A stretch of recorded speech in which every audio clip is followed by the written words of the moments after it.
This is a Musclecat Media production.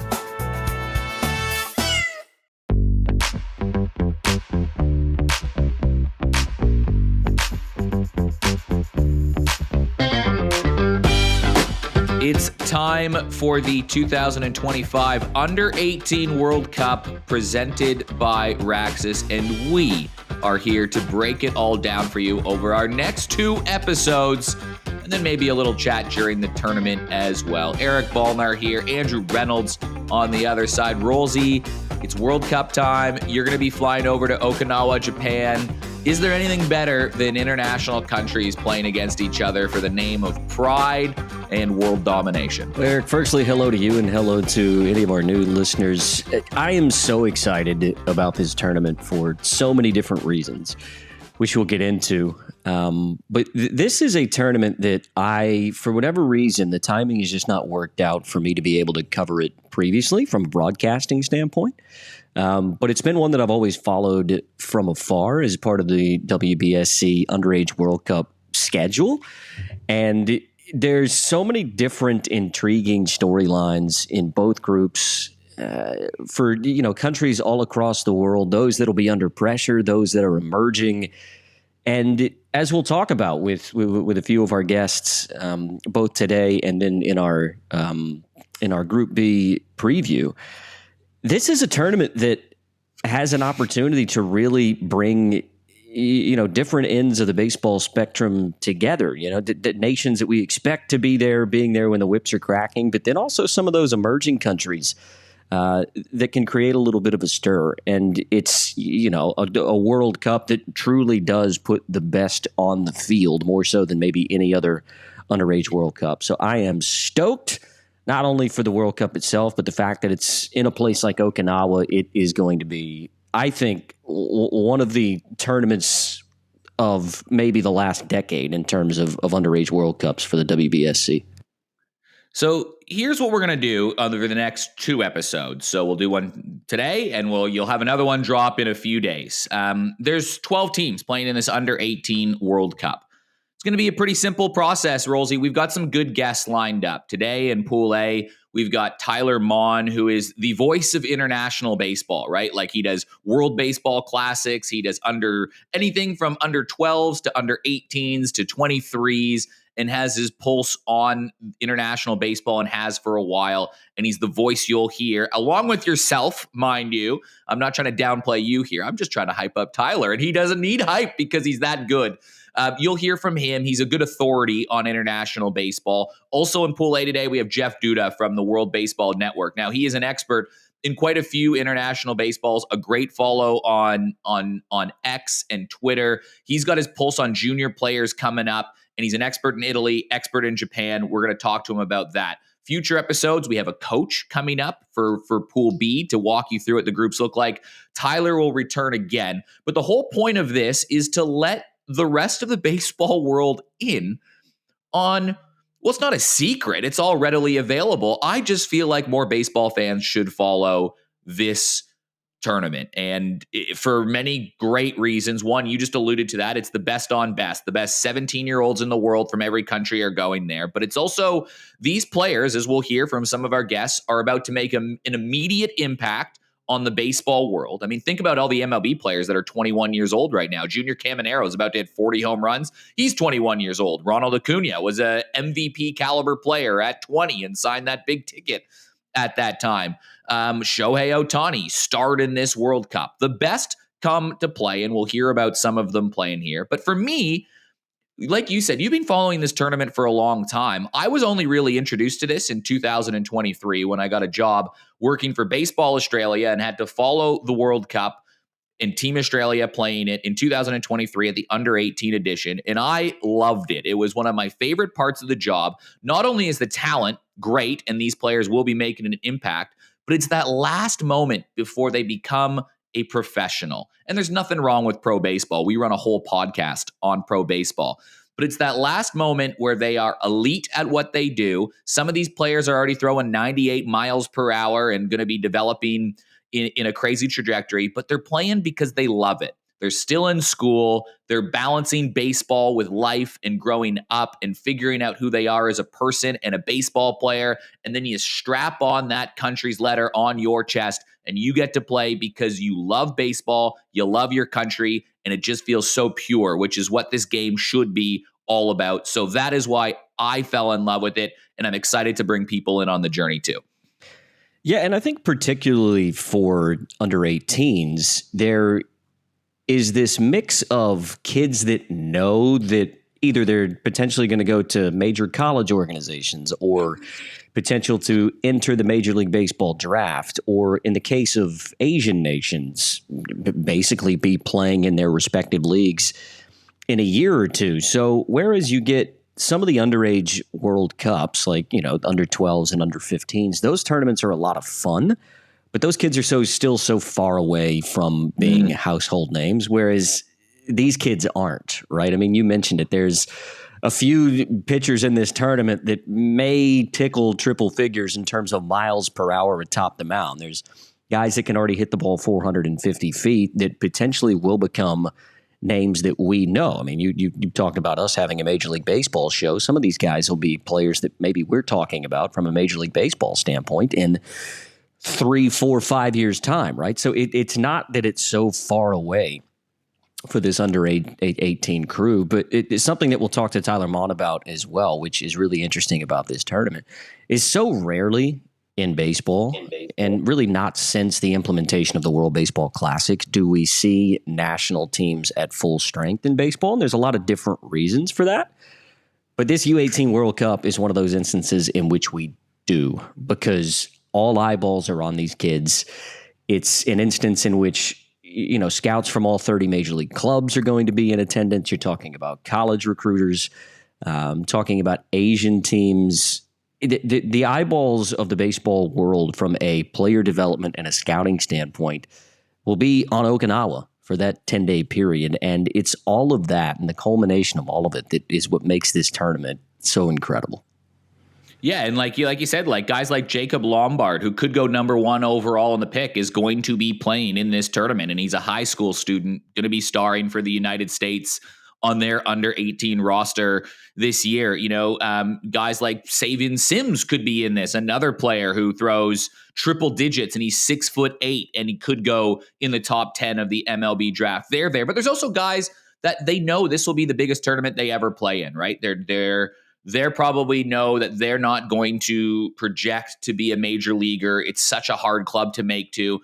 And this is going to be the pinnacle for them, and they get to enjoy this as much as everybody else. So I'm looking forward to it. So let's start to break it down before we get to our guest, Andrew. Let's take a look at what this tournament is and how it works, because the format, as you would have heard maybe in our under 12 preview shows that we did a few weeks ago when that World Cup was on, it's the same as that, but it's a little different to other international tournaments. It really values your group games from the start. So there's 12 teams in this tournament, right? They've all qualified through different regions. Like Australia qualified in an Oceania qualifier. They had to beat New Zealand in a best of 5 series. There was an under 18 European National Championship. The 2 finalists get to advance through there as well. So teams reach through it through various qualifying methods. You end up with a field of 12. Some good nations miss out. Canada, they have MVPs of Major League Baseball. They didn't qualify for this tournament, so they're not in this tournament as well. Dominican Republic, they're not in this tournament, but it doesn't mean that they're not a great baseball nation. They just didn't qualify. There's a lot of countries that you had to go through the qualifying process to get there. You end up with a field of 12. It's in Okinawa, Japan. Break it down. Simple, right? 2 groups of 6. Easy. Everybody plays each other once. That's the part of the tournament format I think everyone who's watched an international event in any sport can understand, right? 2 groups of 6. Everybody plays each other once. Now, the top 3 advance to the next round, but it's not a knockout stage like we would see maybe in the World Cup or in ice hockey or basketball, whatever you follow. Normally, it's you advance out of the group, you go in a knockout stage, quarterfinal, semifinal, gold medal game. That's not the case. We have this glorious thing called the Super Round. So, top 3 teams make it to the Super Round, which is effectively just another group of 6, except your records carry over. So, if we take a look at an example of Group A, let's just say Cuba beats all their 5 teams. They advance to the Super Round. the wins they had against the other teams from that group that advanced to the super round carry over. So Cuba would start with a 2-0 record, and the best two teams from that super round make their way through. We'll probably explain this a few different ways throughout this podcast preview show. But Rolsey, do you even like the super round, or do you just kind of wish that there was just a flat out knockout stage, meaning that if Australia make it through, but they've lost to Japan and they've lost to Chinese Taipei, they enter the super round at 0-2 and are probably not playing for gold? Do you like this format? We talked a little bit about this as part of our coverage of the Under-12 World Cup. Yes is the easy answer. I mean, yes can be a complete sentence. But to elaborate, I think because baseball is so much different and baseball rewards consistency over time, even though that time frame is so small in a World Cup, it's still 10 days. So to have it as a knockout stage, I think in baseball would probably be somewhat unfair. But by doing it the way that the WBSC does it, by identifying the top three teams in each group and then putting those teams together, I think it always leads to a fair outcome. We talked about it in the U-12 coverage that we had a month or so ago, that I don't ever recall one of these underage World Cups having a gold medal World Championship final with two teams that didn't deserve to be there, because there's just no way to do it. You can't have that Cinderella run through a super round. It just doesn't happen. You have to be good enough to get there. So oftentimes, I mean, well, you see it in, competitions around the world where Cinderella stories are great, and you'll often get one of these tournaments where a team makes the super round where potentially they wouldn't. But the difference is that Cinderella team can't just get hot for 2 days and then find themselves playing for a World Championship final. It just doesn't happen. You've got to be hot against all 5 teams that you play that also make the super round, right? And your record against those teams is what matters. So I think it always leads to a fair and equitable outcome. And then on Championship Sunday, we're always watching the 2 best teams from the last 10 days play for a World Championship. And I think we should be clear, right? The top 3 teams from Group A will go, and then those 3 teams will play 3 more games to round out their record. They've already played their teams from their group. The top 3 teams from Group B. Now, the only records that carry over are the ones that advanced with you. And the same goes with the placement round to determine the ranking. I completely agree with what you said. I love it as well because it rewards depth, consistency, but it also means that these group games matter early on. And let's use a Group A example, right? Japan and Korea, 2 of the top 3 nations on earth when it comes to international baseball and baseball in general. They're in the same group against each other in Pool A. Now, if there was a knockout stage, if I'm Japan, I could say, I'm going to throw I don't want to call them their worst because they're all really good on this U-18 team, but perhaps a less favorable matchup arm in my game against Korea, knowing that if I lose that game, I'm probably still going to be 4-1. I'm probably still making it out of the group, and I can line up my ace for a quarterfinal, semifinal, and championship run. That's cool.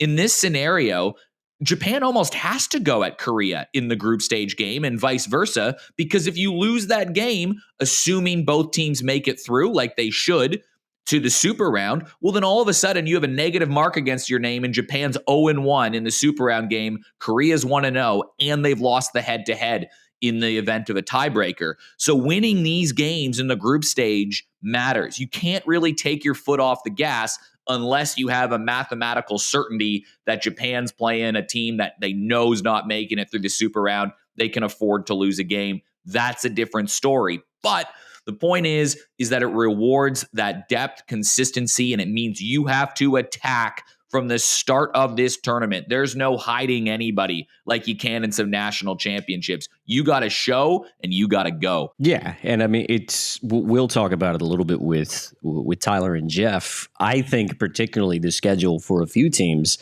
in Group A has the schedule makers have gotten it spot on to create a little bit of drama early and potentially a little bit of drama late in the opening round. And you're right, it does, because you start to circle those teams in your group that you think may be super round contenders, and you go, look, on day 2 of this tournament, we may look back on Championship Sunday at day 2 and say that was the game that got us in. So it's not like a typical bracket play knockout where you go, well, we won yesterday, so we advanced to today. You may look back at day 2 of the tournament on Championship Sunday and say, well, it was that win against Team X that ultimately got us here. So that is why, from the get-go, it is so important to be on the top of your game from the time the first pitch is thrown in one of these tournaments. We're talking Pool A today, and this tournament, by the way, runs from September 5th to 14th. It's a 9-day tournament. Each team plays 5 group stage games. There's a rain day, 3 super round games. Top 2 teams play for gold after that. You can find all the information, rosters, stats,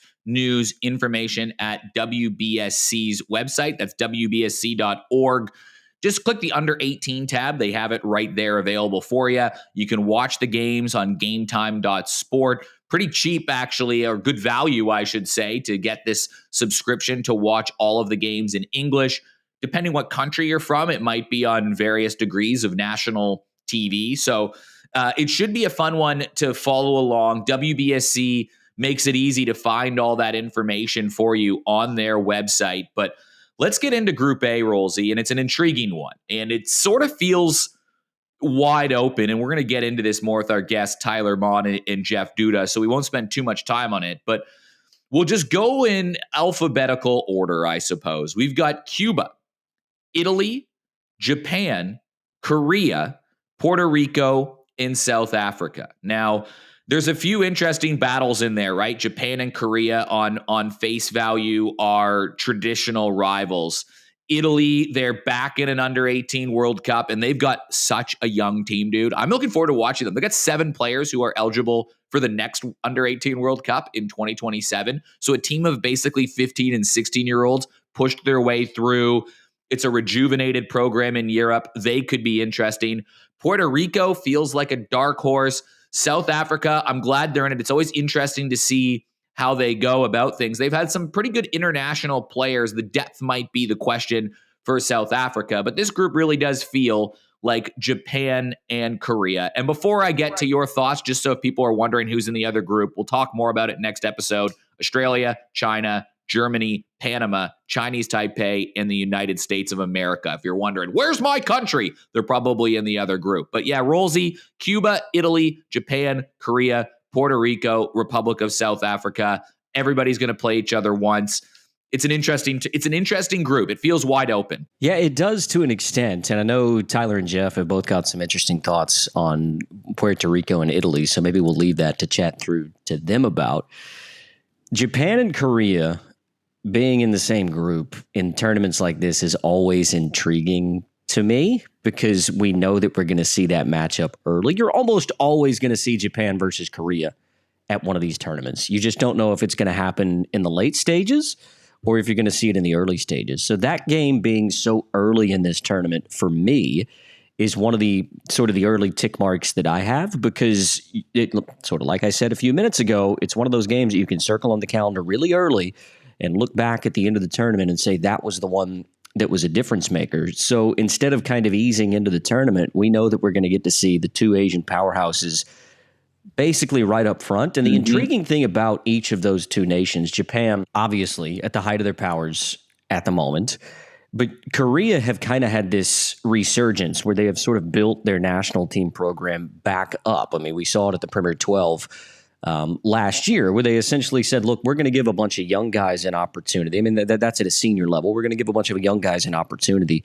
so that we're, held in better stead at the next World Baseball Classic and the next Premier 12. But this has really filtered all the way down to the bottom of Korean baseball. I mean, we saw it at U-12s. They won a bronze medal in that tournament, and you could just feel the relief on those kids' faces whenever they won that bronze medal because they knew that Korean baseball was under a bit of pressure. These are under 12s, right? So I imagine Korea is coming into this U-18s feeling the same way and knowing that they get an opportunity to take on Japan in Japan early. I think there's going to be a lot of feeling in that game. The fact that it's in Okinawa, on Japan's home deck, they're going in being the favorites. Look, I think those 2 teams probably are your top 2 teams in that group. Crazy things happen. But I'm interested to see sort of what Tyler and Jeff's take will be on Cuba, Italy, and Puerto Rico, because I do think that one of those 3 teams potentially will jump up and surprise.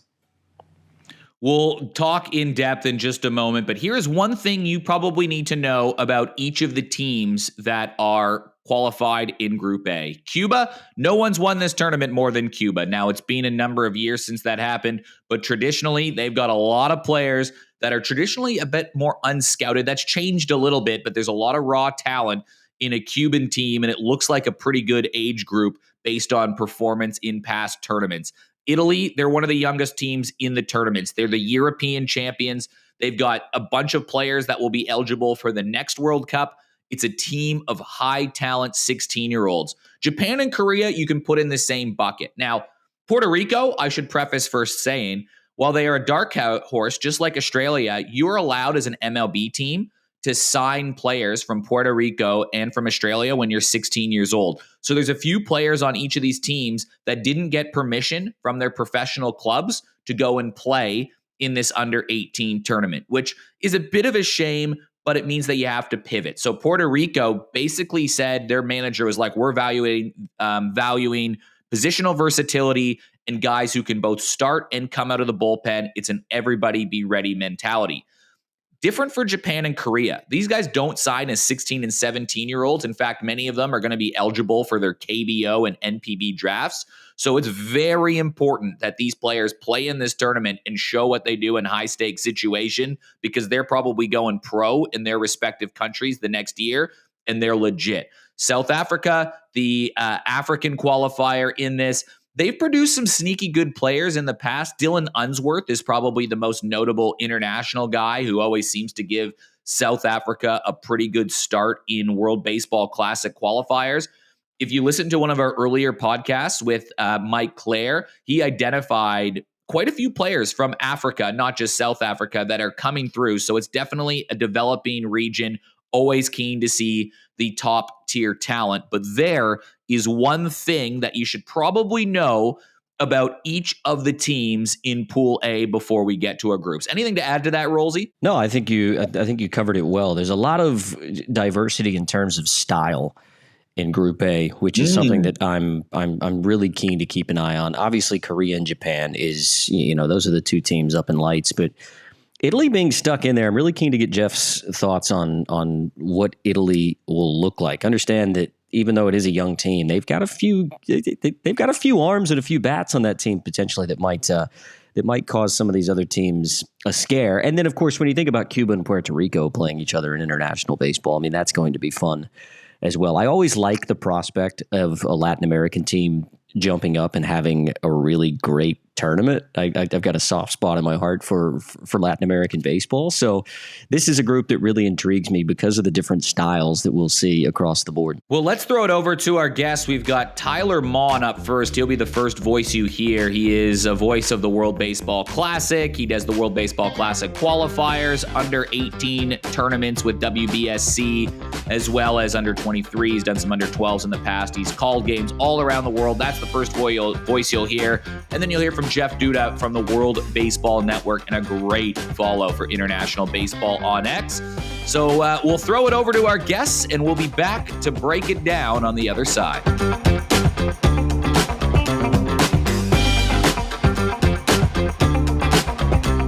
Well, the sound you hear in the background is Tyler Maun already packing his luggage to head to Okinawa because, I mean, why would you let work get in the way of a good time? Tyler heading to Okinawa in just a few days' time to get there and see the lay of the land. But before he does that, we're going to get his opinion on Group A of the U-18 World Cup. Tyler, it is good to see you as always, my friend. How are you? Gentlemen, it is so good to see you as always. Yeah, I'm headed over early. I got to scout out places where you and I will sit and discuss the state of the world into the wee hours of the morning.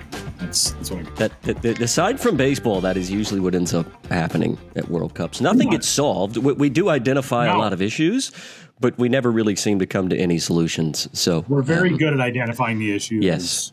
We don't come up with any solutions, but we're good at identifying them, and that's like half the battle. Yeah, it essentially makes us the same as any world leader. Exactly.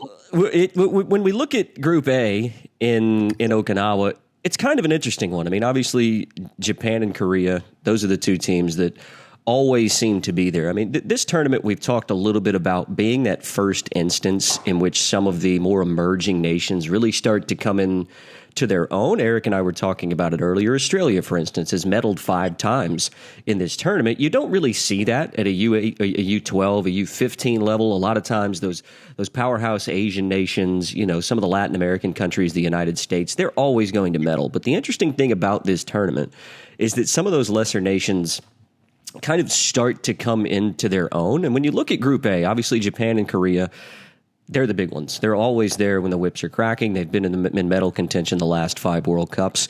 But you've got some interesting ones as well. Obviously, Puerto Rico and Cuba, you would think potentially are going to be vying for that 3rd super round spot. Italy and South Africa are the other 2 teams in this group. Give us an overview of sort of what you're looking at and what excites you the most about Group A. Group A, I think the Japan-Korea 1-2 punch at the top of that group is the most exciting thing. It's the headline thing. You mentioned some of the past success for other countries in this event, Australia with medals in 5 different editions. Since this event was redesignated as the U-18 Baseball World Cup ahead of the 2015 edition in Osaka, only 4 countries have medaled: the U.S., Japan, Korea, and Chinese Taipei. And so there has been a very top-heavy feel to the U-18 Baseball World Cup in the last, decade.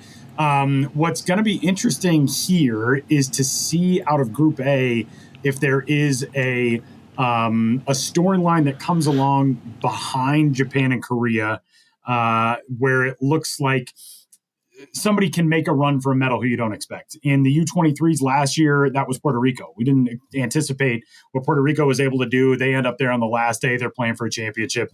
I think Cuba has a potentially interesting squad. I don't know anything about the Cuban squad because they're, famously very tight-lipped, really, up until and through these events. But the U15 World Cup a few years ago in Hermosillo, Mexico, they made it all the way to the final. And a team that, showed up in Hermosillo with 2 bats for their roster, one of which was deemed not usable. But the guys that they brought along were the type of Cuban team that you anticipate. Guys who just play the game very crisply. They delivered timely hits, they pitched well, and they found themselves playing for a championship on the final day.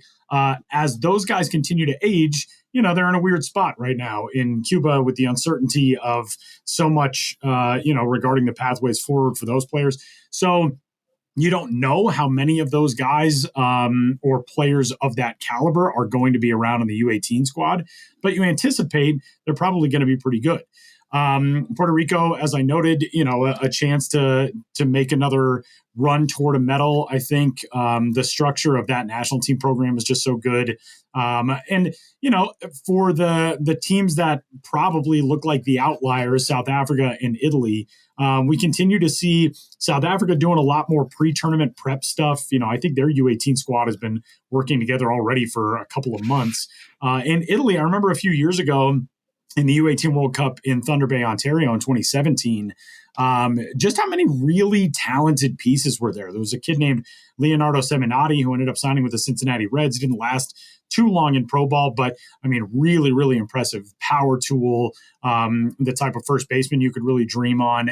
They have pretty legit talent. And the other thing that's going to be interesting about Italy is we're sort of getting into an era where I think we're going to start seeing some of the fruits of the restructuring of Italian baseball maybe coming to the forefront, where for a long time there were a lot of voices in the room trying to figure out what the best next steps were for the Italian programs. And it seems as though a lot of that has been somewhat consolidated. And so it'll be interesting to see if that team can make a surprise run. But, it's Japan, Korea, and then there's got to be somebody else who comes out of that group of 4. But, that's the thing about WBSC events is if you are a Puerto Rico or a Cuba or whoever, and you on the first couple of days of the event, if you get a win over one of those front-running teams, all of a sudden you're in a huge spot with a potential super round berth and, the opportunity to go in with a win over what is one of the other powerhouses in your group. I guess it's interesting because in this tournament format, the versions of success kind of vary from different countries, right? And you kind of just broke it down. The way I wrote this down is into like thirds in this group, right? You have your traditional powerhouse contenders, like the top two teams at that group in Korea and Japan are going to want to walk away with a gold medal, and they are going to manage their games as so. I'm sure the Japanese and Korean managers are looking at each other in that game and say, hey, this game's going to count in the super round. We need to beat each other now because our records carry over against each other in the super round. Then you have the hope to be contenders, and it sounds like Cuba, hopefully their player development's continued since that under-15 World Cup. You've got Puerto Rico, who just surprised at another World Cup. If they can jag a win against Japan or Korea, just like you said, then all of a sudden they're in the super round mix. And then let's see where we're at. Let's see if we can make a statement. And you never know. Like sometimes we don't know about these junior players, right? Like South Africa might have this sneaky good ace that goes out there and absolutely shoves against Puerto Rico and Cuba and plays spoiler. And then they have enough to beat Italy on their own. You know, South Africa has produced guys like your Dylan Unsworths before that have played well on international tournaments. So that's the way that I kind of read that from what you said. Correct me if I'm wrong. It's almost broken down into thirds. And will there be movements based on, can Italy play themselves into super round contention? Can Cuba play themselves into medal round contention? Can Korea and Japan stay in gold medal contention? That's where it kind of feels like the tiers of society lie in Pool A. Yeah, I mean, I think you could apply that to Pool B too, maybe to a little bit lesser extent, but you sort of have the heavyweights, the contenders, and then the wild cards as those three strata. There are two clear-cut teams, I think, in each of these groups that are probably super round teams. And then beyond that, somebody is going to make a move. And yeah, I think that's a good way to put it. And, you pointed out, if there is a circumstance where one of these underdog teams has a guy who all of a sudden just explodes onto the scene and can dominate, in a surprise win, an upset win, and you can grab another win or two, in games that are more against opponents that are your speed, then we look at a surprise super round team. That's one of the things that I love about doing these events, about international baseball, about the World Baseball Classic, about the World Cups, Premier 12, all of it, is that it is baseball in a completely different form than what we are used to as fans of Major League Baseball or NPB or KBO or CPBL, because all of this is compressed into a 10-day timeline.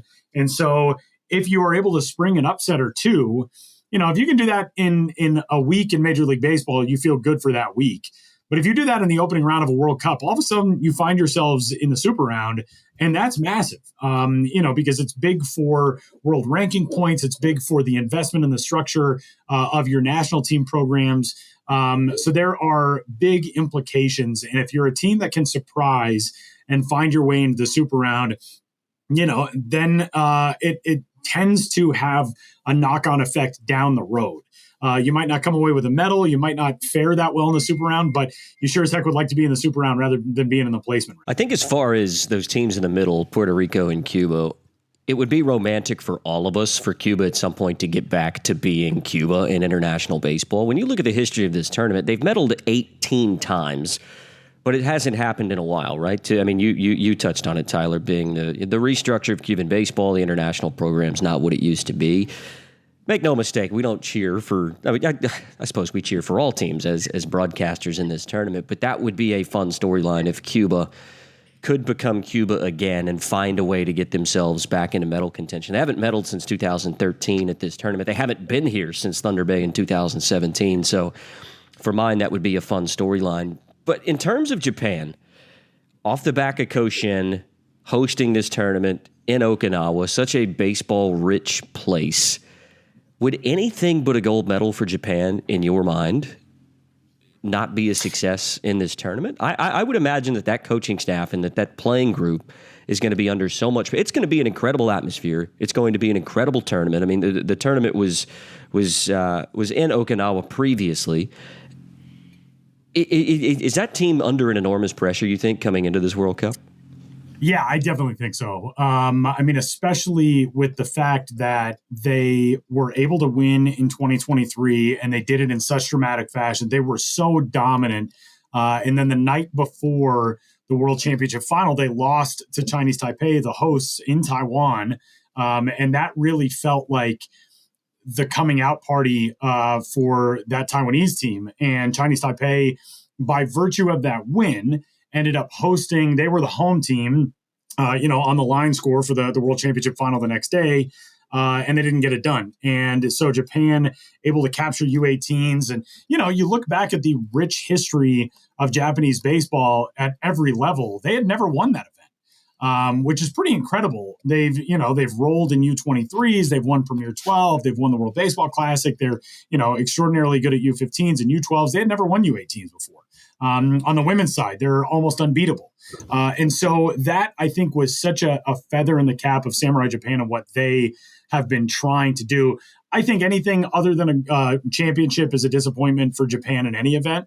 But I think especially hosting this and coming off of Koshien, what's going to be interesting is you can look at it one of two ways. On the one hand, I think you look at it and think, man, they're coming off of Koshien. This team is going to be so locked in. They're playing the highest stakes baseball of their lives. This is going to be a lights out all-star team.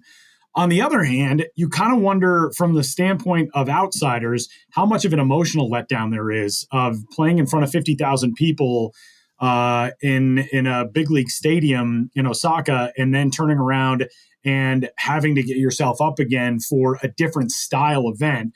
Albeit, similar in that it is still a tournament and you're still playing, high stakes matchups every single game and all that. But that is a lot. Koshien is not a short event. It goes for multiple weeks. If you're on a team that's playing deep into that event, I think the championship game is coming up tomorrow. You've expended a lot of energy, not just emotionally, but physically also. And if you're then inserted onto a national team and just a couple weeks later, you got to get up and do it again. There is, I think, something to be said for the fact that there could be fatigue in that. However, Japan's got so much depth and they're so good.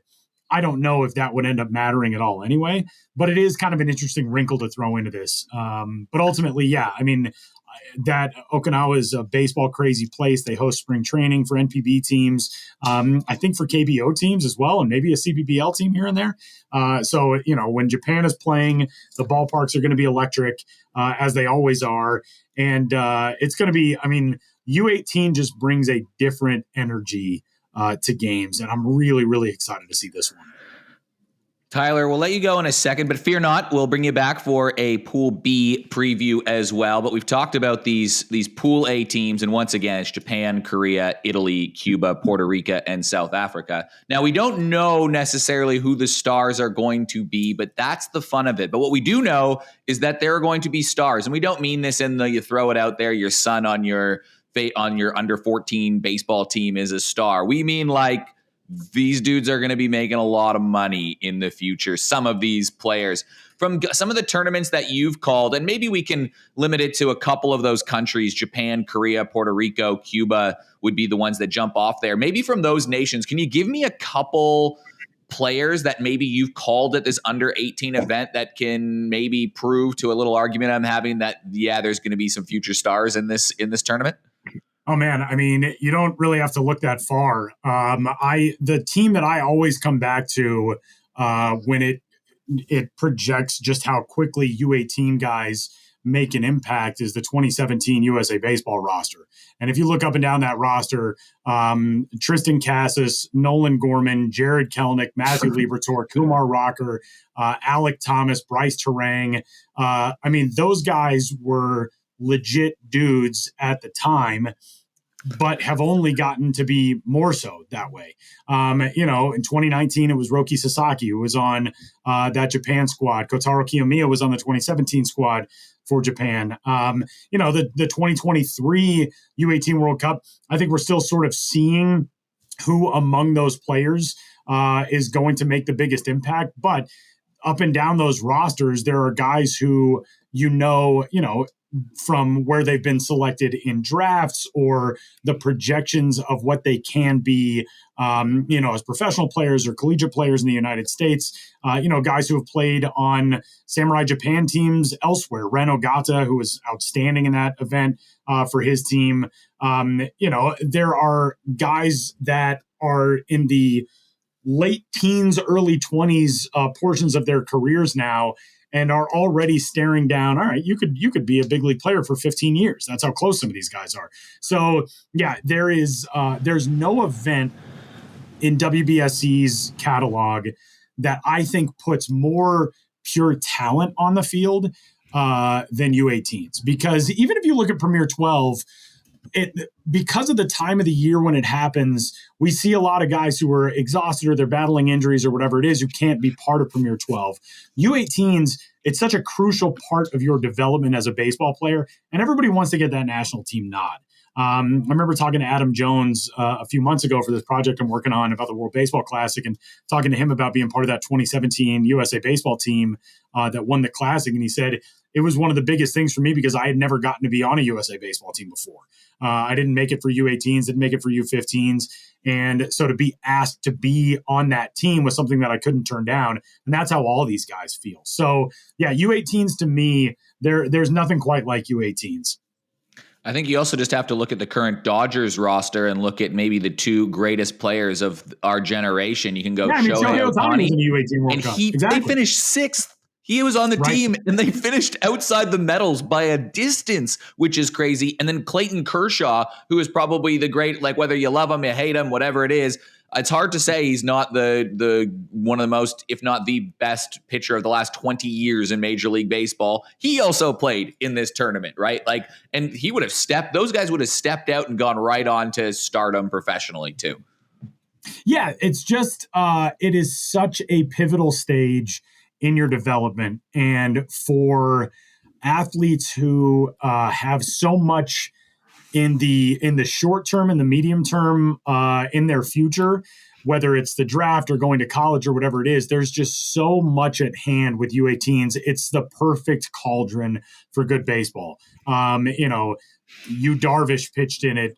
Francisco Lindor played in it. Yasiel Puig played in it back in the day. I think Aroldis Chapman pitched in the U18 World Cup. So it's not something where they're far enough off with U12s or U15s maybe where they're going to divert to another sport or, an injury is going to take them out or whatever it is. These guys are on the doorstep right now, and that's what makes U18 so cool. Well, we're going to continue to talk a little bit more baseball with some people around the U18 Baseball World Cup. But Tyler, he's got to finish packing that bag of his. He's on his way to Okinawa. And we will catch up with you for a little bit of chat around Group B. But Tyler, as always, my friend, thanks for giving us some time. Appreciate your insights. Anytime, fellas.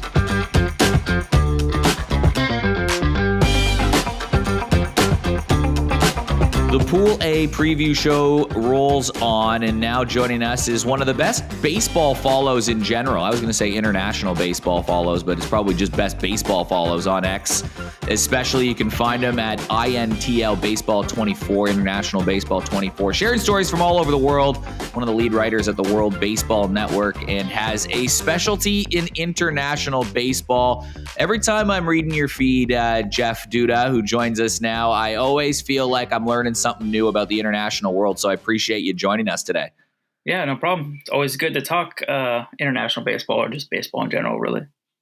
Yeah, it's kind of the summer for it. Under 12 World Cup, Little League World Series. There's always international names making for it. But yeah, as we've talked about all show, the Under 18 World Cup sort of feels like the premier junior tournament for WBSC, at least. And we're talking Pool A today, and Pool A has the hosts, Japan.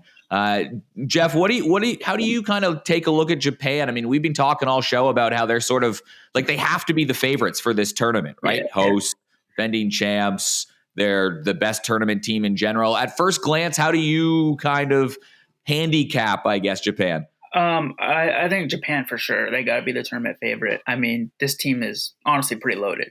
I think you look at like their ace should be see if I pronounce this right, Genki Ishigaki, who is 17 and throws upwards of 98 miles per hour. Oh my goodness. Yeah, so he's pumping gas. He was just pitching at the Koshien tournament that they had, which is insane.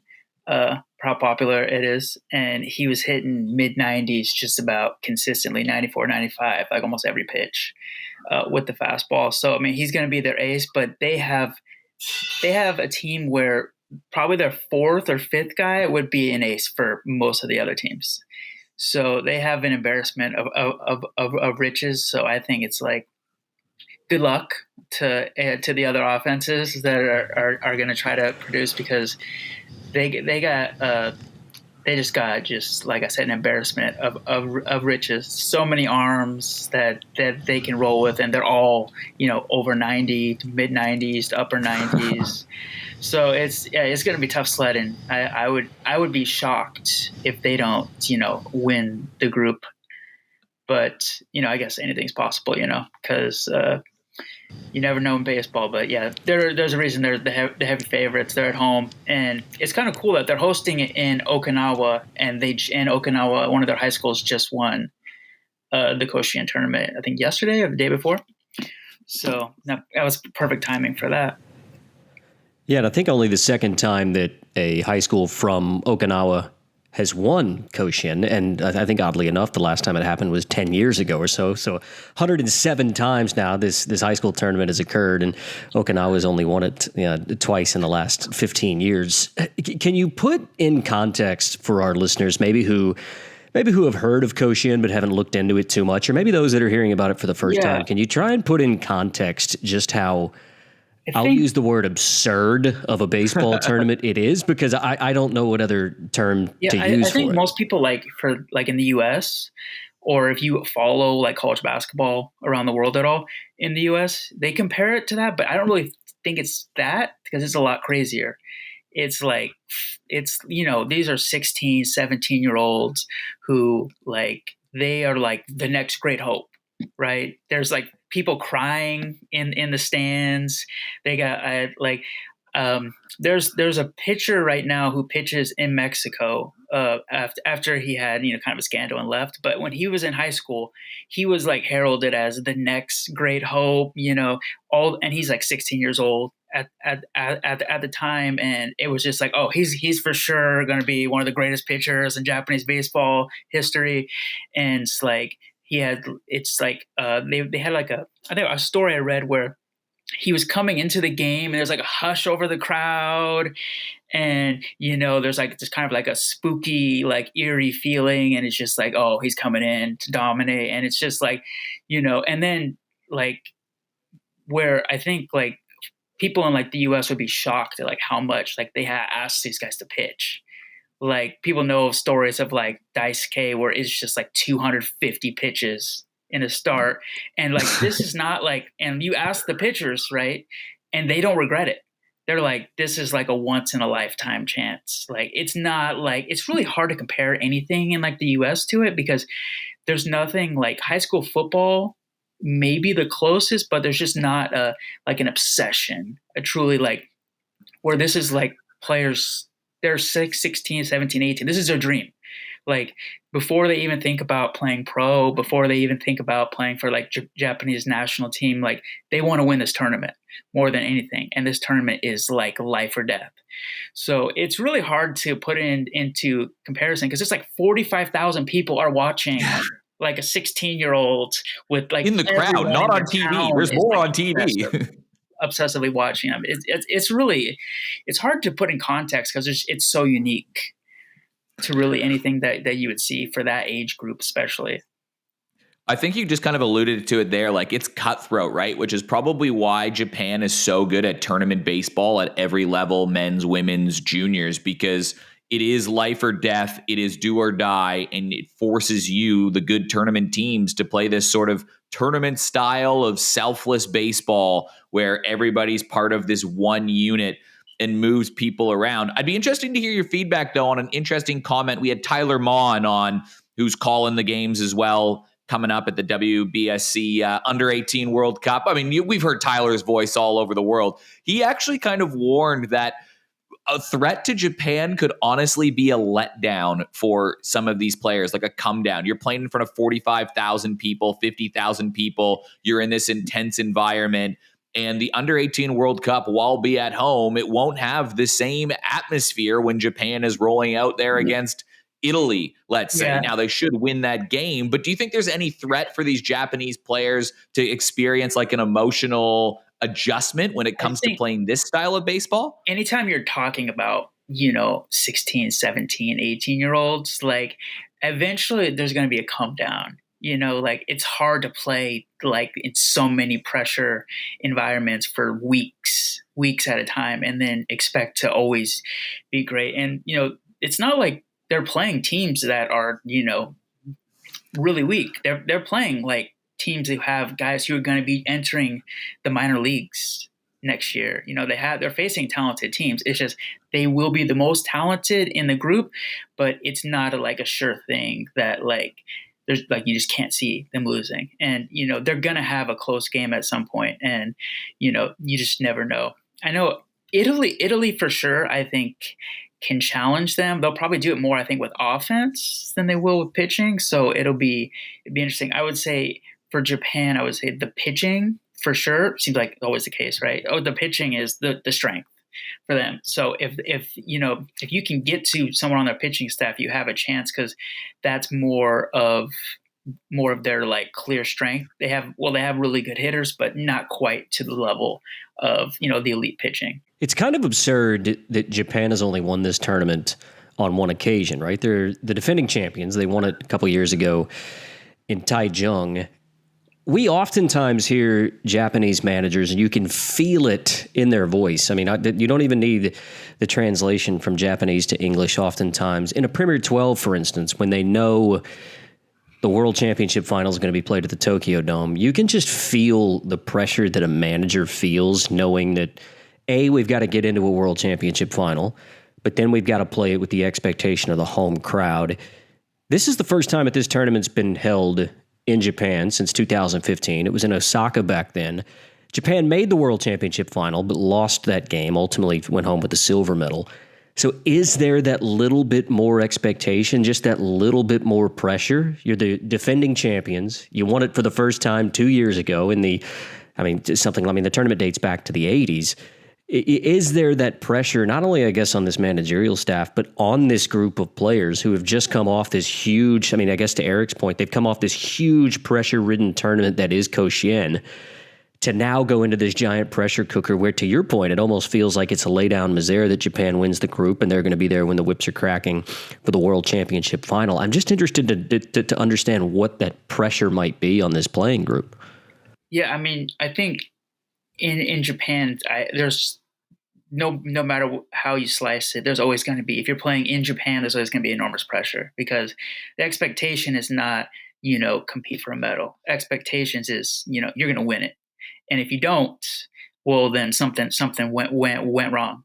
And, we got to fix that. And so I think they're going to enter with, enormous expectations. And I think when it comes to this tournament, I think the big thing is not just the pressure to win, but it's everyone expects it's going to be Japan against the United States in the final. So a lot of times those matchups don't end up happening. A lot of times you're looking ahead, like that's the opponent you're preparing for. That's the opponent you're getting psyched for. And then it's a lesser opponent in the semifinals. And all of a sudden it's 3-2, you're down to the seventh inning. And then it's just like, oh, okay, this is not how it's supposed to go. So I think it's a pressure playing at home, but there's a pressure, who is looming, and who everyone expects you to play. And I think, it's easy to look ahead. It's easy to have a letdown. It's just, they hope the letdown's more like in pool play and not in, the biggest game of the tournament. So yeah, I think for sure there's going to be a ton of pressure. And, it's like at the Premier 12, when they were playing Taiwan in the final, I don't think anyone in the crowd thought they were going to lose that game. And then they gave up a 3-run homer to go down 4-0. And then the crowd just looked stunned. They're just like, what is happening? And, it kind of became, it started quickly to set in. And then it was like that team was crushing it offensively the entire tournament. And then they couldn't get anything going. Like the players were feeling the pressure. And we're talking about grown men, right? We're not talking about teenagers. A teenager in that same situation, panic starts to set in. And, it's you just start pressing, and then it just gets away from you. And then, the crowd is stunned, and you're just like, how do we explain this? So it's going to be a ton of pressure. And I think that's where like the U.S. is co-favorites, but they have no pressure, really. they're coming in as the road team. They're not the defending champs, and they got a loaded roster. So I think they can kind of come in and play more free and open, and Japan has to kind of reach that level while playing with enormous expectations. I wonder who the biggest pressure point will be, right? Because you look at their schedule, they play Italy. And I'm going to ask you about Italy in a second and before we let you go, as we're talking about Japan. But Korea and Cuba are games number 2 and 3. It's an interesting point you make that maybe that letdown is going to happen somewhere in the group stage. But the thing about this tournament is, if you lose to Korea, that record in all likelihood is going to carry over to the super round because Korea is probably going to get through this group as well. So that second game of the tournament is probably going to have implications on whether Japan will even be playing in the final, and they're going to have to be on the money pretty quickly. And Cuba, you just don't know. They've won this tournament more than anybody, right? Like, you don't know what kind of team that they're going to send over. It could be ridiculous. They're a baseball playing nation for a reason. So I wonder, off your gut, Korea or Cuba, who has a better chance at taking down the group stage? I'm going to go off a different direction. I think the team who could beat Japan is Puerto Rico. Really? I think they have a really, really underrated pitching staff. I can't remember his name. I think it's let me look it up. They have a pitcher who is throwing, I think, 94 now, who is going to probably end up being their ace on the staff. It is Ethan DeJesus. Yeah, that's it. He's like 17, I think, 17 or 18, and he's a stud. And he's kind of like, I think they're going to fly way under the radar. I think they're a team to really look out because, I mean, they play really well in these competitions. Like, Puerto Rico always comes in as like, it's just every international tournament. There's perpetual underdog. They're just like, they made the final, the under-23 World Cup, and, they perform pretty solidly and always seem to exceed expectations. So I actually think they have a chance to really shake things up in the pool. Now, Korea they'll be a tough matchup. Italy, we'll talk about in a second. Italy has some really interesting players. I think it's really only team in the pool that's really going to have that. I just, is kind of like, going to have their issues is going to be South Africa. But I mean, this is a lot better pool than one would think, but Japan's the clear favorite, but I wouldn't say that they're like, going to walk through the pool. Like, I think like Puerto Rico to me is very, very dangerous. They have a couple, I think 3 pitchers who are going to be signing contracts with MLB teams next year. Ooh. So, or they're going to be drafted, I should say, but they have guys who have like big time stuff. So I think pitching would be what carries Puerto Rico, but I wouldn't be shocked at all if they pull off an upset. That is an interesting call. I like to hear it. I like that you went off the board there. I do want to talk about Italy, though, because Italy we see generally internationally at the World Baseball Classic. And while they are starting to have some more Italian-developed players on that team, generally the headline guys on Team Italy, like the team that gets to the quarterfinal, or sort of those American dudes that have Italian heritage, they take advantage of that rule. This under-18 World Cup is probably going to be more of a reflection of what baseball development is currently like in Italy.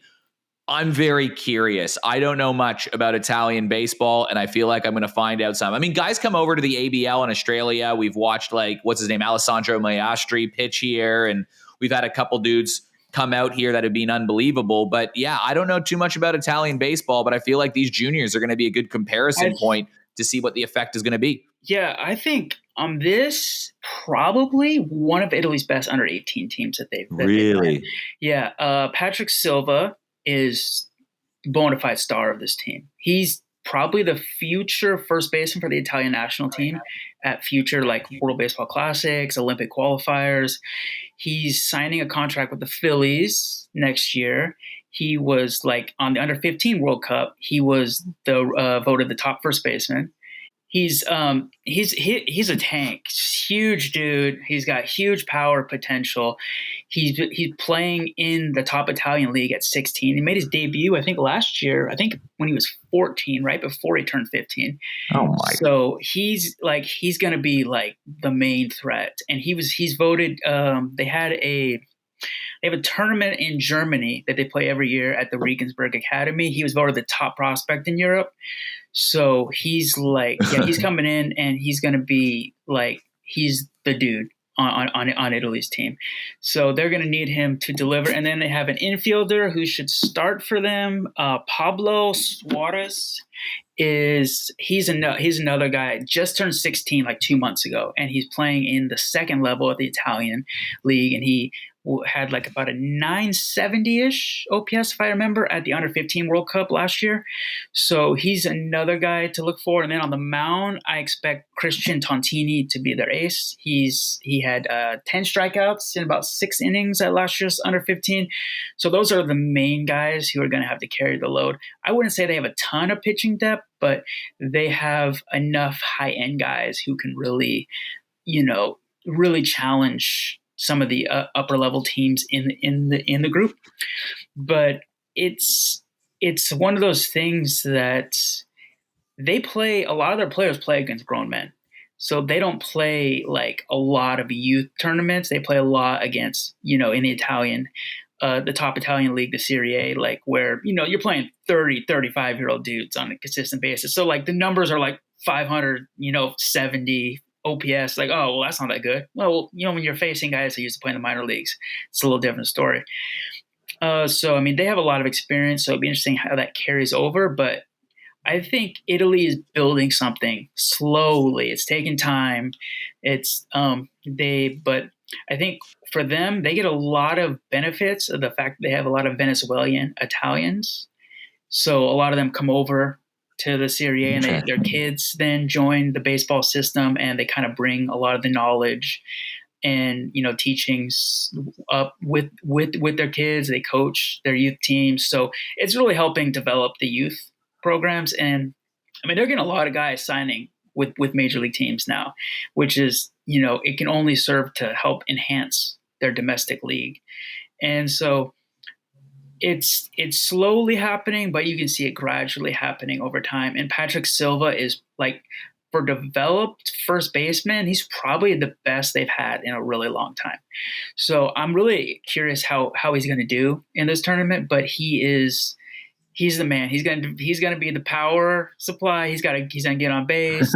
He's got to come up with the big hits for them if they're going to have a chance to kind of advance to the super round. I think we've seen with this development of European baseball in the last sort of half decade to decade, I think we've seen that a lot of these teams, Team GB, Czechia, Germany, Italy, those types of teams usually do have one or two players that you say, hey, if that kid was in the U.S. or if that kid was, in Latin America, he would probably still have a crack on one of these teams. I think the struggle for a team like Italy and a team like Germany, the two European teams that'll compete in Okinawa, is just having that full roster. But it does always seem like we do get some of these bona fide studs at a U-18, a U-23 for some of these European teams. So it'll be interesting to see how they go. I have checked the schedule, by the way. So Italy will play Japan night 1, which will be an interesting challenge for them. But just going back to your point about Puerto Rico, and we talked about this with Tyler, sort of Puerto Rico and Cuba sort of seem like probably that third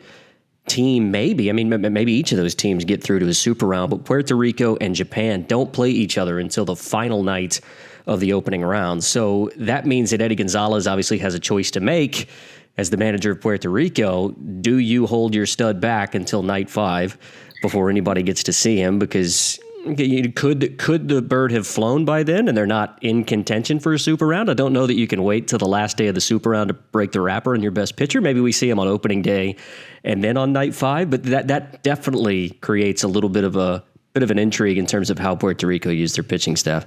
For sure. I think it's one of those deals. If you use him on the last game, then you enter potentially your next game, do or die, and he's not there.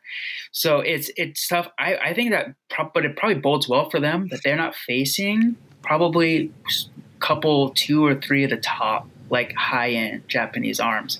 So I mean, if you roll with your ace in that game, you're probably facing, maybe Japan's using that as with one of kind of a bullpen game, and they're saving their big guns for after that, but I think it helps that they're kind of like facing Japan when they are, because I wouldn't want to face them right off the bat. That is a tough draw.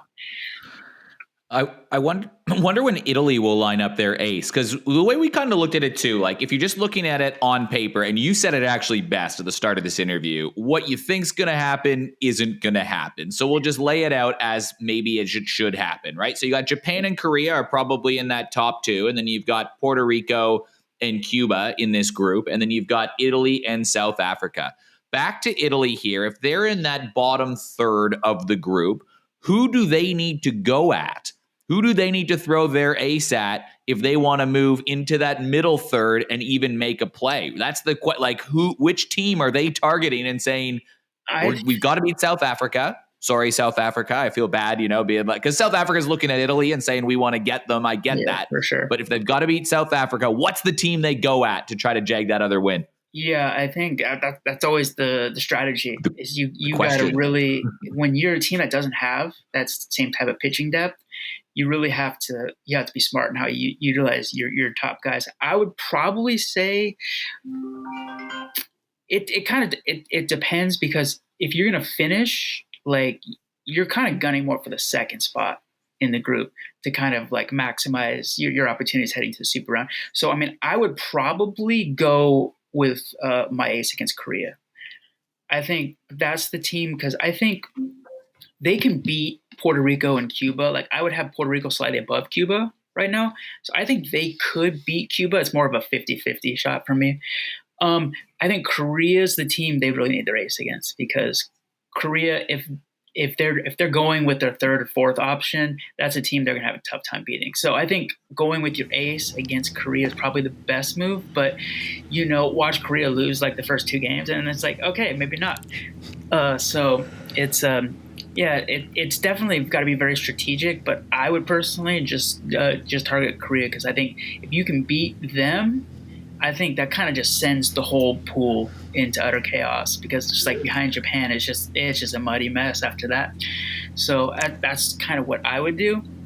But it's I've found in these tournaments, managers, it's you can't really predict their moves, because they're just like it's just I had an instinct. I woke up out of bed this morning and I just decided I'm just gonna just make this move. So let's see what happens with that. Well, and sometimes that happens because the managers are learning their teams on the fly, right? How many times do we see these teams just improve out of sight from day 1 to day 10 of a World Cup? It probably happens more so at your U12, U15 levels than it does at a U18, because they've had so much baseball life already. But I think some of those decisions that we perceive as being kind of rogue managerial decisions actually happen because a manager goes, right, I've got eyes on this guy for the last 2 weeks, whereas I haven't had eyes on him in the previous 17 years of his life. And now I feel like I know the player a little bit better.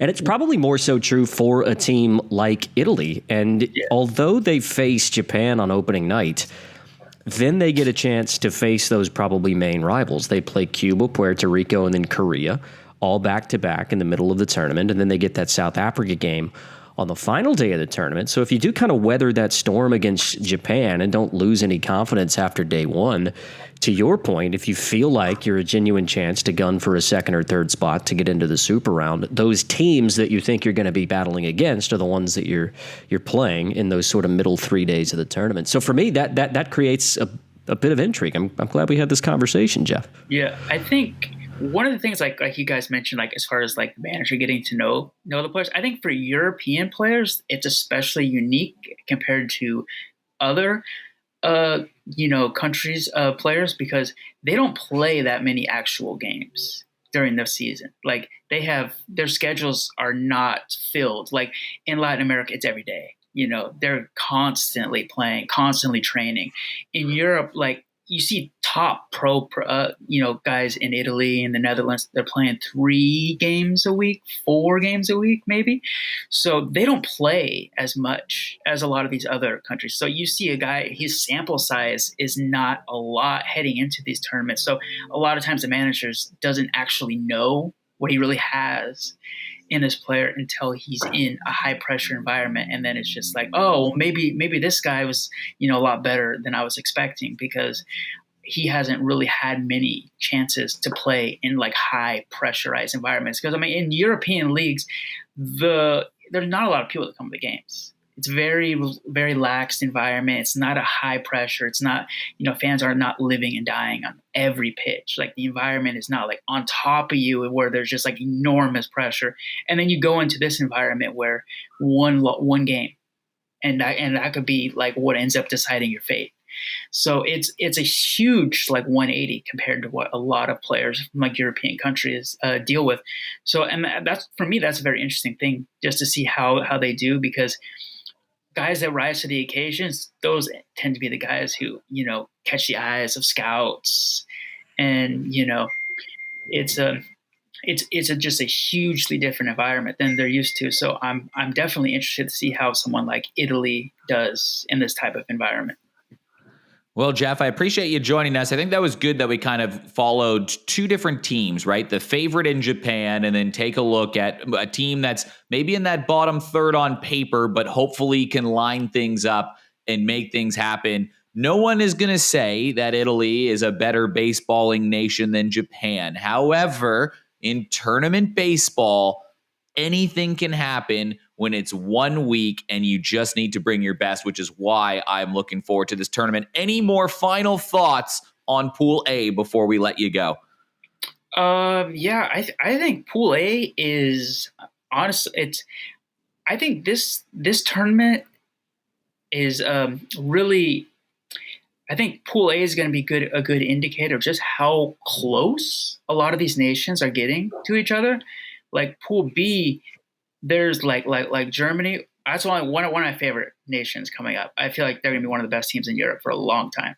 Really? And Pool A, it's like all these teams are so close. Like Italy, Cuba, Puerto Rico, Korea, they're all very, very similar. You have the big dog in Japan, but they're not unbeatable. And I think it's going to be so competitive. Games are going to be so close. Like, I don't see very many actual blowouts outside of the South Africa games. Like, games are going to be very close, and where games can go either way. Where you're 3 days into the tournament, you're like, okay, I didn't expect how that went at all.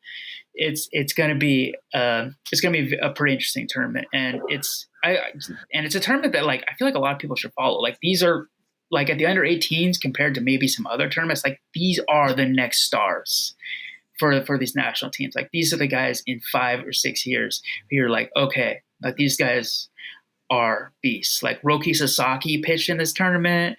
Roya Miyagi, who's going to be on the World Baseball Classic team for Japan, he pitched in this tournament a few years ago, right? Shohei, and a lot of these guys are, some of the biggest stars in the world. So it's a tournament that really showcases, like, the U.S. is going to have a potential number 1 pick in next year's draft playing for them. So it's a fun tournament to follow, and it's a fun tournament because these guys are going to be impacting baseball over the next 2 decades, and some of the biggest stars in the world. That's a great way to end it. They'll be impacting baseball in the next few years. Jeff, thank you again for joining us. Again, a great baseball follow if you don't follow him already. So just you can type in Jeff's name, Jeff Duda, on X, or just search INTL Baseball 24. There's a lot of good content from a lot of different leagues and stories from every continent on Earth. That is always nice to pop up in the feed. So, Jeff, thanks for generously giving some of your time to help us prognosticate Group A today. All right, cool. Thanks, guys. It was fun.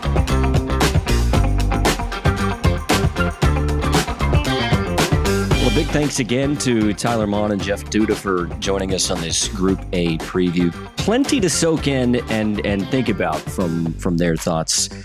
Eric, I thought it was interesting just how high on this Italian team that Jeff Duda is. Do you think that this potentially is a team that could realistically make a run in this tournament? I don't know, but I think that's kind of the beauty of this tournament, right? Like, I've never seen any of these Italian players play. So this will be my first foray into it too. But everything I'm reading and everything I'm watching, and hearing, and when we're talking to these people that know a little bit more than us on it, kind of sounds like there's some top end talent for there. So, I mean, that's what I wanted to throw to you. Like, what is a question that you want answered heading into this tournament after hearing everything they heard? And for me, it's exactly that. Is Italy legit? Are they actually can they actually make a sneaky push to make the super round and finish in the top 3? You got to assume they'll beat South Africa, means they're going to have to beat Cuba and Puerto Rico, and then assume that Japan and Korea run the table. A lot needs to happen, but it's not just can you jag one upset win. It sounds like that's possible. Like, it sounds like they're going to ruin somebody's tournament. Can they jag 2 upset wins and find their way into the super round? That's the question that I have. Whereas before it was maybe, overlook Italy. Now I'm convinced they're going to upset someone. Can they upset someone twice? That's my big question after hearing all that at the end of Group A. How about you? What question do you have on your mind? Well, I tend to agree with both Tyler and Jeff that this Japanese team and managerial staff are going to be under so much pressure. And the intrigue for me is how they handle that pressure and getting back up. I mean, you asked the question, how do you get a team back up after all of these players just played in something like Koshin, right? And for me, the question about Japan is not going to be about what their opening round looks like, because I think probably there's one danger game. I mean, Tyler even said it that he feels like there will be a game at some point in this tournament in the opening round where Japan are trailing in the 6th inning in a game in which they shouldn't be. But what we've always seen when that happens is Japan finds a way to sneak a run across and eventually win a close game, right? But what I'm really interested to see with this Japan team is how they perform over the long run. Because these Japanese teams in tournaments like this tend to get better as the tournaments go on, as most teams do. But will there be a little bit of that fatigue factor coming off the back of Koshin? So I don't necessarily think that the question will be answered as part of the opening round, but I think potentially it could be in the super round, because there will be a game at some point in that super round where Japan goes in needing to win to ensure they can get to a world championship final and defend their gold medal at home in Okinawa. And Japanese teams are historically so great at that, right? They're so great at just putting out the noise, clearing the mechanism, as they would say in whatever movie that was. Kevin Costner, it's leaving me now. But I think for Japan, really coming into a tournament like this, there's so many questions that potentially could be answered, and we tend to think of them as just being so stoic and so businesslike. But they're 16 and 17-year-old kids, right? So for me, it will be really interesting to see how they carry themselves off the back of such an emotionally charged tournament, and then coming into a world championship like this. And I'm really excited to see how they perform. It actually kind of opens up another great question from your excellent question, because the other half of the equation is Group B. And coming up in a couple days, we are going to preview Group B. We're going to run you through the 6 teams that are in that group: Australia, China, Germany, Panama, Chinese Taipei, and the United States. We'll have Tyler Maun back. We've got Jason Pospisil, the coach of Australia, to break that all down as well. But getting through Group A is half the equation. Now, the last under-18 World Cup, I mean, probably the biggest disappointment was the United States, right? Like they didn't medal, they struggled, they didn't really look like they had any kind of mojo going. But this is the most talented team on paper, and if you're an opposition manager, you kind of have to assume that the United States are going to roll through Group B undefeated at 5-0. That's what I'd do if I was the Japan manager. I'd say USA, they're going through at 5-0. And they're going to be going with a 2-0 record into the super round. That puts even more pressure on these Group A teams, the US, the Koreas, the Japans, the Puerto Ricos, to finish with a perfect record in Pool A. Because if you go against USA and you lose that game, then all of a sudden there's 2, maybe 3 losses to your name, and you're probably not playing for a world championship. So because there is such a danger team with so much talent in Group B, you don't have to play them in Group A. That's fine, but they're coming down the road. So you need to be good now. So it's an interesting question that you asked, because if that pressure gets to the Japanese players early, well, then their tournament could be ruined before it even gets started. Yeah, I mean, that's absolutely right. And those are conversations that are happening among every team, I would imagine, heading into this World Cup, is circling those important games, not only in the opening round, but potentially how results in the opening round could affect the games that you would play in a super round. I mean, managers aren't silly, and this is something that I'm keen to get Jason Pospisil's thoughts on when we do chat Group B, is how does a manager prepare for not only an opening round, but potentially super round matchups? Because you have to. In tournament baseball, you have to think about what the next 5, 6, 7, 8, 9, 10 days looks like. There's no way around it. The best managers in international baseball are the ones that are always playing 4D chess as opposed to checkers. So, I mean, all of these managerial staffs, all these coaching staffs, support staffs would be thinking about it. Your goal is to get the players to go out and just perform on the day. But in the back of your mind as a manager, 100%, you're thinking about what's today, what's next, what are all the permutations, and how do we make sure that we're there when the whips are cracking? How do you stay totally in the present moment while also thinking about the future? It's the age-old question of life. Hope you enjoyed our Group A preview. Thanks to Jeff and Tyler for jumping on. Don't forget to like and subscribe to this podcast if you find it enjoyable. We talk a lot about international baseball, especially around these tournaments.